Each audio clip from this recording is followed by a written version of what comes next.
Liturgia diária, quarta semana da Quaresma. Primeira leitura. Leitura do livro do Êxodo, capítulo 32, versículos 7 a 14. Naqueles dias, o Senhor falou a Moisés: Vai, desce, pois corrompeu-se o teu povo que tiraste da terra do Egito. Bem depressa desviaram-se do caminho que lhes prescrevi. Fizeram para si um bezerro de metal fundido. Inclinaram-se em adoração diante dele e ofereceram-lhe sacrifícios, dizendo: Estes são os teus deuses, Israel, e te fizeram sair do Egito. E o Senhor disse ainda a Moisés: Vejo que este é um povo de cabeça dura. Deixa que minha cólera se inflame contra eles e que eu os extermine. Mas de ti farei uma grande nação. Moisés, porém, suplicava ao Senhor seu Deus, dizendo: Por que, ó Senhor, se inflama a tua cólera contra o teu povo, que fizeste sair do Egito com grande poder e mão forte? Não permitas, te peço, que os egípcios digam: Foi com má intenção que ele os tirou, para fazê-los perecer nas montanhas e exterminá-los da face da terra. Aplaque-se a tua ira e perdoa a iniquidade do teu povo. Lembra-te dos teus servos Abraão, Isaque e Israel, com os quais te comprometestes por juramento, dizendo: Tornarei os vossos descendentes tão numerosos como as estrelas do céu, e toda esta terra de que vos falei eu a darei aos vossos descendentes como herança para sempre. E o Senhor desistiu do mal que havia ameaçado fazer ao seu povo. Palavra do Senhor. Salmo responsorial. Salmo número 105. Construíram um bezerro no Horebe e adoraram uma estátua de metal. Eles trocaram o seu Deus, que é sua glória, pela imagem de um boi que come feno. Esqueceram-se do Deus que os salvara, que fizera maravilhas no Egito. No país de Cã fez tantas obras admiráveis, no Mar Vermelho tantas coisas assombrosas. Até pensava em acabar com a sua raça, não se tivesse Moisés, o seu eleito, intercedendo junto a ele para impedir que a sua ira os destruísse. Santo do Dia. São Cirilo de Jerusalém. Desde o início dos tempos cristãos, a heresia se infiltrara na Igreja, mas foi no século IV que ocorreram as do arianismo e do nestorianismo, causando profundas divisões. Cirilo viveu nesse período em Jerusalém, perto de onde nascera em 315, de pais cristãos e bem situados financeiramente. Muito preparado desde a infância nas Sagradas Escrituras e nas matérias humanísticas, em 345 foi ordenado sacerdote. Em 348 foi consagrado bispo de Jerusalém. Ocupou o cargo durante aproximadamente 35 anos, 16 dos quais passou no exílio, em 3 ocasiões diferentes. A primeira, porque o bispo Acácio, de grande influência na Igreja, cuja obra foi citada por São Jerônimo, acusou Cirilo de heresia. A segunda, por ordem do imperador Constâncio, que entendeu ser Cirilo realmente um simpatizante dos hereges.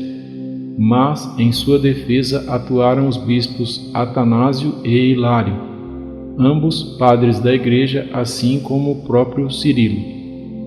A terceira foi a mais longa, porque o imperador Valente, este sim herege, decidiu mandar de volta ao exílio todos os bispos anistiados, fato que fez Cirilo peregrinar durante 11 anos por várias cidades da Ásia até a morte do soberano em 378. O seu trabalho, entretanto, resistiu a tudo e chegou até os nossos dias, e especialmente porque ele sabia ensinar o Evangelho como poucos. em sua cidade logo que se tornou sacerdote e no início do episcopado era o responsável por preparar os catecúmenos, isto é, os adultos que se convertiam e iriam ser batizados. Foi nesse período que escreveu 18 discursos catequéticos, um sermão, a carta ao imperador Constantino e outros pequenos fragmentos. 13 escritos eram dedicados à exposição geral da doutrina e 5 dedicados ao comentário dos ritos sacramentais da iniciação cristã. Assim, seus escritos explicam detalhadamente os como e os porquês de cada oração, do batismo, da crisma, da penitência, dos sacramentos e dos mistérios do cristianismo, ditos dogmas da Igreja. Cirilo também soube viver a religião na prática. Numa época de grande carestia, por exemplo, não hesitou em vender valiosos vasos litúrgicos e outras preciosidades eclesiásticas para matar a fome dos pobres da cidade. Desde o início de sua vida religiosa, Cirilo, cujo caráter era afável e suave, sempre preferiu a catequese aos assuntos polêmicos, chegando quase a se comprometer com os arianos e semi-arianos. Porém, de maneira contundente, aderiu à doutrina ortodoxa da Igreja no Terceiro Concílio Ecumênico de Constantinopla, em 382, no qual ficou clara sua sempre fiel postura à Santa Sé e à verdade de Cristo. Sua canonização demorou porque, durante muito tempo, seu pensamento teológico foi considerado vacilante, como dizem os registros. Em 1882, o Papa Leão XIII, na solenidade em que instituiu sua veneração, honrou São Cirilo de Jerusalém com os títulos de Doutor da Igreja e Príncipe dos Catequistas Católicos. São Cirilo de Jerusalém, rogai por nós. Anúncio do Evangelho. O Senhor esteja convosco.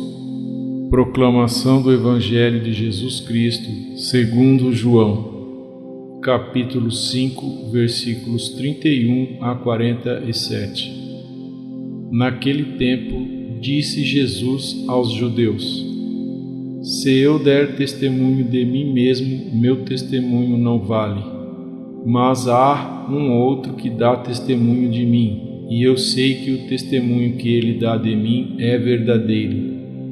Vós mandastes mensageiros a João, e ele deu testemunho da verdade.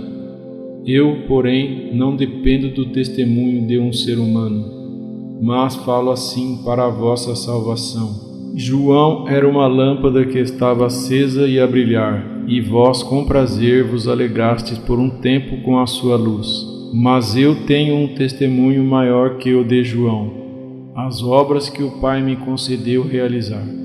As obras que eu faço dão testemunho de mim, mostrando que o Pai me enviou. E também o Pai que me enviou dá testemunho a meu favor. Vós nunca ouvistes sua voz, nem vistes sua face, e a sua palavra não encontrou morada em vós, pois não acreditais naquele que ele enviou. Vós examineis as Escrituras pensando que nelas possuis a vida eterna. No entanto, as Escrituras dão testemunho de mim, mas não quereis vir a mim para ter a vida eterna. Eu não recebo a glória que vem dos homens, mas eu sei que não tendes em vós o amor de Deus. Eu vim em nome do meu Pai, e vós não me recebeis. Mas, se um outro viesse em seu próprio nome, a este vós o recebereis. Como podereis acreditar, vós que recebeis glórias uns dos outros, e não buscais a glória que vem do único Deus? Não penseis que eu vos acusarei diante do Pai. Há alguém que vos acusa, Moisés, no qual colocais a vossa esperança. Se acreditasseis em Moisés, também acreditareis em mim, pois foi a respeito de mim que ele escreveu. Mas, se não acreditais nos seus escritos, como acreditareis então nas minhas palavras? Palavra da salvação. Obrigado por assistir. Inscreva-se. Deus te abençoe. Amém.